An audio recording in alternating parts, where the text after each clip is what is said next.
Hi, good afternoon. This is Dr. Ganesh Miriyala from the EC department and in MLR Institute of Technology, and we will discuss about the next one. Periodic and non-periodic signals. So, periodic and non-periodic signal. So, what do you mean by periodic and non-periodic signal? Let us suppose take a signal x of t, and which has some portion. This is the one portion of the signal. So, that means from the duration time 0 t equals to 0 to and the t small t equals to capital T. So, this is some shape of the signal. If this shape of the signal is repeats regularly for the every time duration of capital T.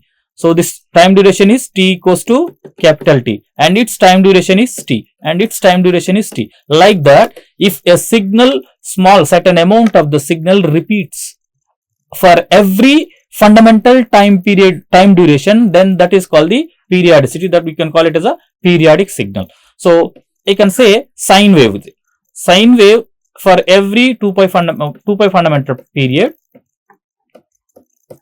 then this same signal is going to be repeats. The same cycle is going to be repeated. This is called the periodic signals. And if I say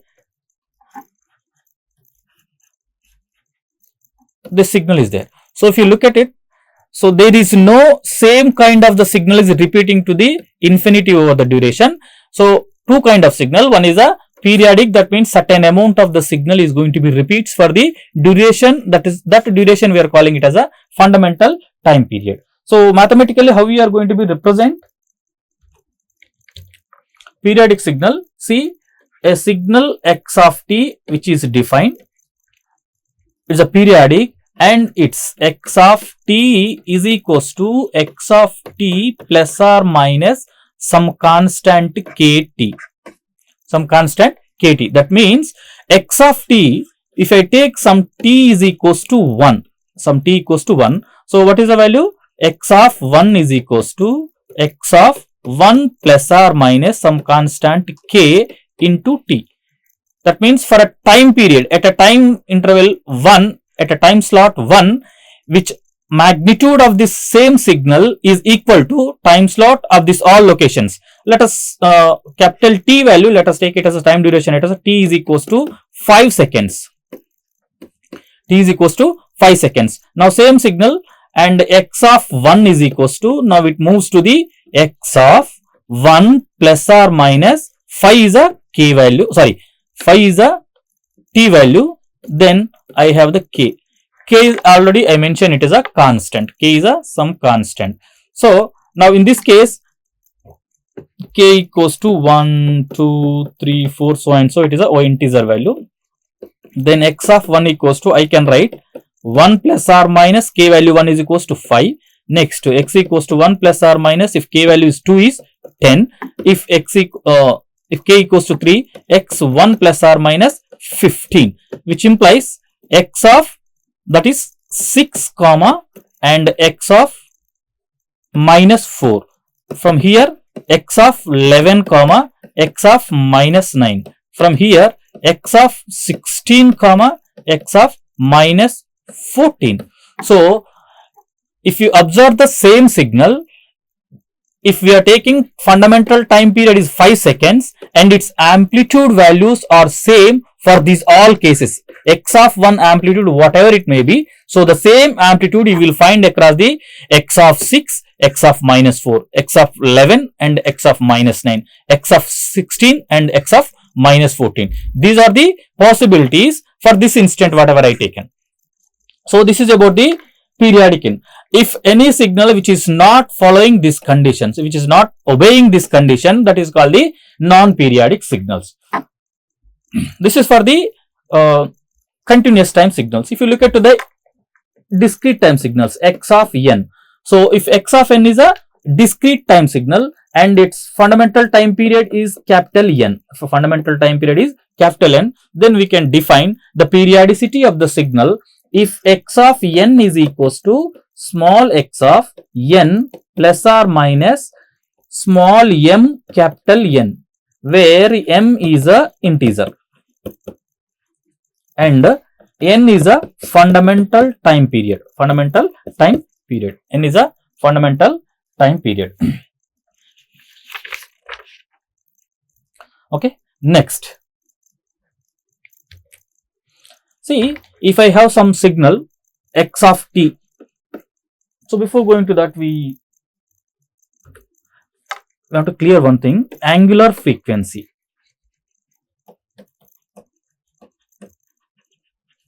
Angular frequency is defined as omega is equals to 2 pi by t.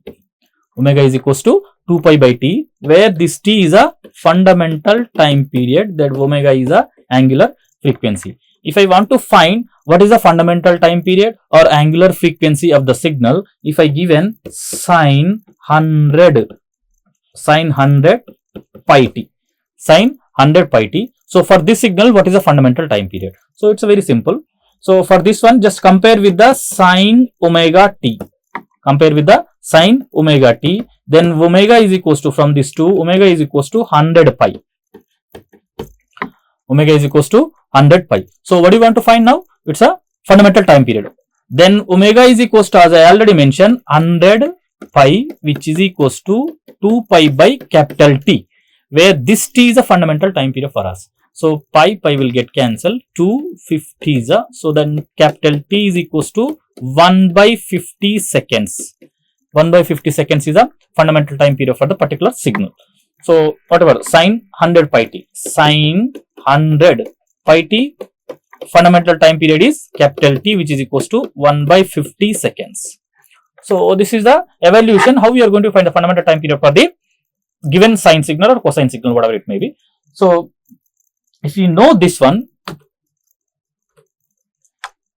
let us take whether given signal x of t is a sum of sine terms, for suppose sine or cosine terms, sine 100 pi t plus sine 300 pi t plus cos 400 pi t. So let us take, this is a one signal. If I said, if you got the capital T is a single word, then we can get it as a, we can say it as a by seeing itself sine term, which is repeated for the every 2 pi times, then we can say it is a periodic signal. If it is not satisfying that condition, then we can say directly it is a non-periodic signal. For this case, we have the 3 sine components, and sorry, 3 cosine components. One is the 2 sine components and one is a cosine term component. That we generally we can call it as sinusoidal terms. 3 sinusoidal terms are there. So in your academic point of view, the most of the problems are coming from in this kind of environment only. So for this kind of environment, how we are going to be find the fundamental time period, first thing. So whether the given signal is periodic or not, the second, sorry, fundamental time period is the second one. Whether the given signal is a periodic or not is the first one. Find periodicity. If it is a periodic signal, then find the fundamental time period. If not, then no need to find the fundamental time period. So for this case, we have the steps to follow to find the fundamental time period. So first one, if I given step one, first step one, you just do one thing and find the all fundamental time periods. Find the all possible fundamental time periods individually. That means for this one, what are the, how many fundamental time periods we will get? From this one, 1, I say omega 1, omega 2 and omega 3. So with this one direct we can see the example. The first case, I can take omega 1 is equals to 100 pi, then which is from t is equals to 2 pi by omega 1. So I can say it as t1 now. T1 is equals to 2 pi by omega 1, then 2 pi by 100 pi, which is equals to 1 by 50. This is the first one. When it comes to omega 2, so what are, for first step is we are going to find the all possible fundamental time periods, all fundamental time periods individually. So each and every term. So second one, it is a 300 pi. From here it is, we are considering first one 100 pi, second one is a 300 pi. Then that is a T2, then 2 pi by omega 2, which is equals to 2 pi by that's the omega 2 value, we will get the 300 pi, then which is equals to 1 by 152. This is a step 1, and omega 3 it is equals to 400 pi, which implies T3 is equals to 2 pi by omega 3. Then we will write it as a 2 pi by 400 pi, which implies 1 by 200. 1 by 200 is a fundamental time periods for the individual. Now in this case, next step, second step, you need to write, find the ratios. Find the ratios of the step 1. Means whatever you find the T1, T2, T3, step 1 as follows. Like first one, you take only one fundamental time period. I am taking the reference as a fundamental time period 1. So find the T1 by remaining T2, and same reference is T1 only, T1 by T3, and reference is same T1 by T4, so and so. Whatever, if you have up to 100, take T1 by 100 only. So these are the ratios which we need to take. So first one, what is the T1 by 1? T1 by T2. T1 by T2 means this one, 1 by 150 divided by, so 1 by 50 divided by 1 by 50 divided by 150. 1 by 150, which is equals to 3. First one, this value will got the 3.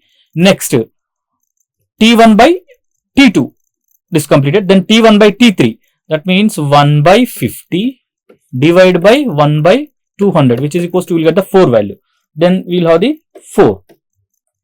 So for the given problem, we have only 3 terms. Then we will get the 2 ratios. One is a 3 and 4. 3 and 4. This is a 2 values we will get. And then step 3, which is if ratios. This is a step 3. If the ratios, if all ratios from step 2 are rational, then the overall signal is periodic. Let's check it once. From here, we will got the 3 and 4. We will got the 3 and 4. Then the overall signal is periodic. If you find some 3 pi or 4 pi or 4 by pi into 5, these are the irrational numbers. Then if you find these kind of things, then it is a non-periodic signal. So since we got the 3 ratios are 3 and 4, these two are the rational numbers. Then this is called the same, the entire x of t is a periodic signal. So here we should remember one thing. If step 3 gives the periodic signal, then we will move to the step 4. If here itself it is, if we got the any irrational numbers, then here itself we can say it is a non-periodic, then the problem is closed.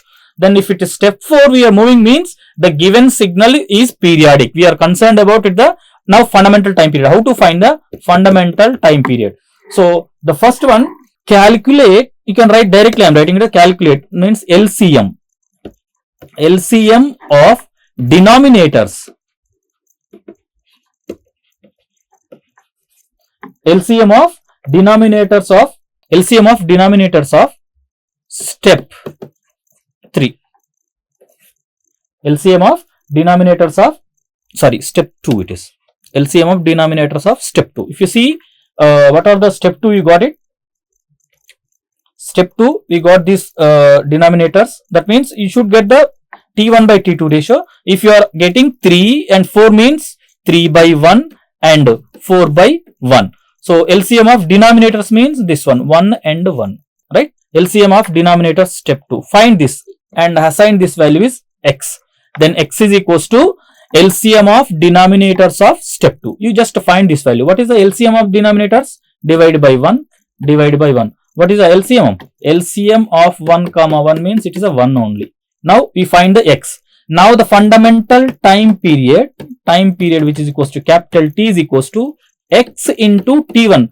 Why? This T1 which we are already taken it as a T1, we are taken it as a reference one. So this T1 we are taken it as a reference one. Then this reference one which we are using to find the fundamental time period. For this one, what is the x value we got it? X is equals to LCM of all 1 comma 1. What is the 1 comma 1?